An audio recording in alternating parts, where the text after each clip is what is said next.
ஒரே சத்தமாக இருக்கும் அந்த அவையன் சில நேரங்கள் கழித்து சாந்தம் ஆக போறாங்க. எப்படி ஆக போறாங்க? யார் ஆக்க போறா? வேற யாரு? நம்ம பாய்ஸ் தான். சரி, என்ன ஆச்சுன்னா ரொம்ப நாள் கழிச்சு நம்ம ஜெர்சியை மாட்டிட்டு வெளியே வந்தேன். எப்பயாச்சும் மழைனா பரவாயில்ல, எப்பவுமே மழைனா எப்படின்னா இதுதான் எங்களோட டிபிக்கல் லைஃப் இன் மான்செஸ்டர். இது ஒரு பக்கம் இருந்தாலும் இப்பெல்லாம் சூவிங்கம் இல்லாம மேட்சே பார்க்கறதில்ல. அது ஏன்னு தான் எனக்கு தெரியல. சூவிங்கமும் நானும் பஸ்ல ஏறி சால்ஃபர்ட் கீஸ்ல இறங்கி ஓல்ட் டிராஃபர்டுக்கு ஒரு வாக் ஒன்று பண்றோம்னு வச்சுக்கோங்க. 7 பிரதர்ஸை தாண்டி இந்த அங்கிளை இங்க எப்பவுமே பார்க்கலாம்.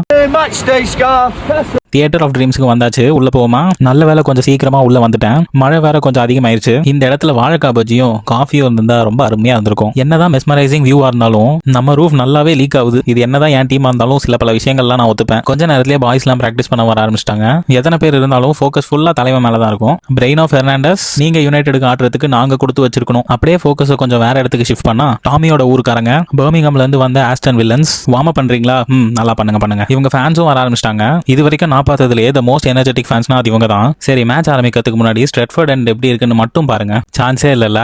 அப்புறம் என்ன, பாய்ஸை கூப்பிட்டு வந்துடலாமா? பாய்ஸ் வந்தாச்சு. ஆனா இந்த முக்கியமான விஷயம் இல்லாம எப்படி ஸ்கிரீன்ல ஒரு டைமர் ஓடும். அது முடிகிற வரைக்கும் உங்க வால்யூமை கொஞ்சம் மேக்ஸ்ல வைங்க. இது நல்லா இருக்கும்.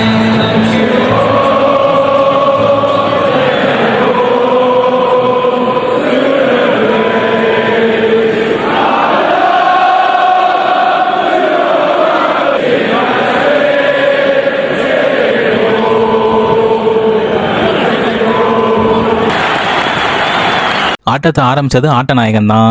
இந்த ஹாஃப் எப்படி போச்சுன்னு ஃபர்ஸ்ட் நம்ம இதை பார்ப்போம். கோல் ஸ்கோர் பண்ணதுனால அந்த பாலை இந்த பிளேயர் ஃபேன்ஸ்க்கு கிக் பண்றாரா? ஆனா எங்க அண்ணன் கோல் ஸ்கோர் பண்ண சொன்னா ஓப்பன் சான்ஸ்ல இதை பண்றாரு. சரி, அடுத்து இதை பாருங்களேன். கேசிமீரோ பாலை வச்சுட்டு ஏதோ பண்ண போறாருன்னு பார்த்தா இது என்ன பாஸ் யாருக்குன்னே தெரியல. அடிச்சு அடியில ப்ரூனோ கால் தான் உடஞ்சிருக்கணும். Just miss. ஹாஃப் டைம்ல எப்படி இருந்துச்சுன்னா, காலையில நான் வரதுக்கு முன்னாடி ஒரு 2 முட்டை சாப்பிட்டு வந்தேன். ஆனா அதுவே ஸ்கோரா இருக்கும்னு நான் எக்ஸ்பெக்ட் பண்ணல. சரி, கூட இருந்ததுக்கு ரொம்ப நன்றி. விரைவில் அடுத்த ஹாஃப் தான்.